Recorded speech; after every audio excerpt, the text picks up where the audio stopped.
løse en ligning. Få x til at stå alene. Jeg ved, at en ligning bygger på ligevægtsprincippet.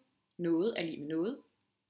Jeg ved, at jeg må gøre det samme på begge sider af lighedstegnet, så er der stadig ligevægt.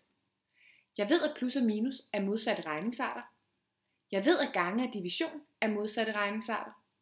Jeg ved, at plus og minus altid skal gøres før gange og division. Jeg kan bruge metoden for x til at stå alene til at løse en ligning.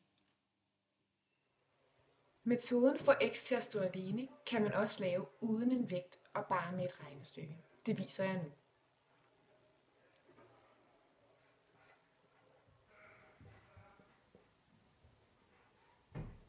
Den ligning, jeg gerne vil løse, hedder x minus 3 er lig med 7. Jeg må gøre det samme på begge sider. Den modsatte regningsart til minus er plus. Og jeg kunne godt tænke mig at få x til at stå alene, det vil sige, at jeg skal have det her minus 3 væk. Derfor lægger jeg nu 3 til på begge sider.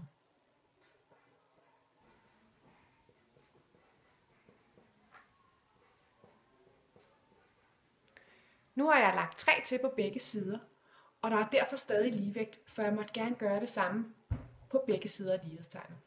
Så regner jeg ud, x minus 3 plus 3, det giver x. 7 plus 3, det giver 10. Nu er jeg kommet frem til et resultat, og for at være helt sikker, så tjekker jeg lige, om det også passer. Så jeg sætter 10 ind i min ligning. 10 minus 3 er lig med 7.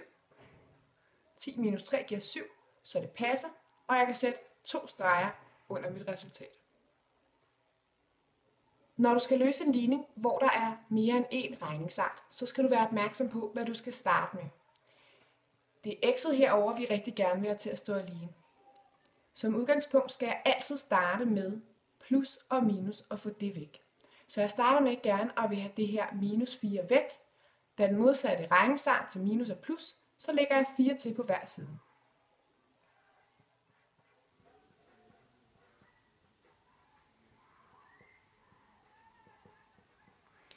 Da jeg har lagt 4 til på hver side, er der stadig ligevægt, for jeg har gjort det samme på begge sider. Nu regner jeg ud.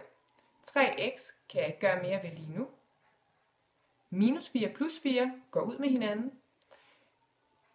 5 plus 4 er lig med 9. Nu vil jeg gerne have x til at stå alene, og lige nu er der 3 gange på x.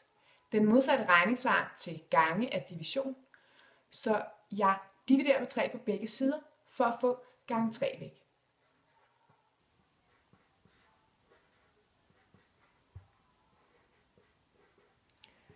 Jeg har divideret med 3 på begge sider, og derfor har jeg stadig ligevægt, før jeg har gjort præcis det samme.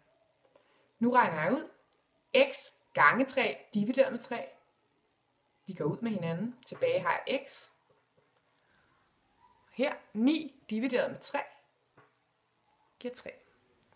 Inden jeg sætter 2 streger under, så tjekker jeg selvfølgelig lige, om mit resultat passer.